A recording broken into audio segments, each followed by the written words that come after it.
Tollywood film ఇండస్ట్రీలో ఇప్పటివరకు mega హీరోలు మాత్రమే ఉన్నారు. అయితే గత కొంతకాలంగా నాగబాబు కూతురు నిహారిక హీరోయిన్ గా సినిమాని మొదలుపెట్టడంతో మెగా ఫ్యామిలీ నుంచి వస్తున్న మొదటి మెగా ప్రిన్స్ గా పేరును సంపాదించుకుంది. అయితే నిహారిక ఫిల్మ్ ఇండస్ట్రీలోకి ఎంట్రీ ఇచ్చినప్పటి నుంచి ఇప్పటివరకు ఈ బ్యూటీకి మెగా ఫ్యామిలీ ఎక్కడా హైప్ ని క్రియేట్ చేయలేదు. ప్రత్యేకించి నిహారికకి సంబంధించిన ఎటువంటి డెబ్యూ ఫంక్షన్ ని జరపలేదు. కేవలం మెగా ఫ్యాన్స్ ఆశీర్వచన బలంతోనూ నిహారిక ముందుకు వెళ్తుంది. అయితే నిహారిక హీరోయిన్ గా పరిచయం అవుతున్న సినిమా ఒక మనసు. ఈ సినిమా ప్రకటించిన రోజు నుంచే మూవీపై అంచనాలు పెరుగుతూ వస్తున్నాయి. Matured love story back drop గా ఈ మూవీ తెరకెక్కుతుంది.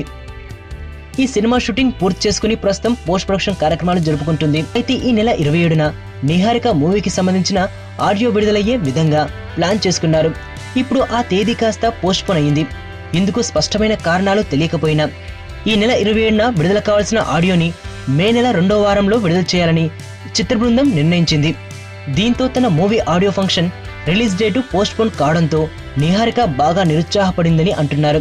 ఇక మల్లెల తీరంలో సిరిమల్లె పువ్వు లాంటి సినిమా తీసిన రామరాజు ఈ సినిమాకు దర్శకత్వం వహిస్తుండడంతో ఈ మూవీపై నిహారిక గట్టి నమ్మకాన్ని పెట్టుకుంది. ఎదుటోడితో పెట్టుకోవాలంటే ఉండాల్సింది బ్రాండ్ కాదు, ఇక్కడ దమ్ము టన్నులు ఉంది. ఇంకా చూస్తావా?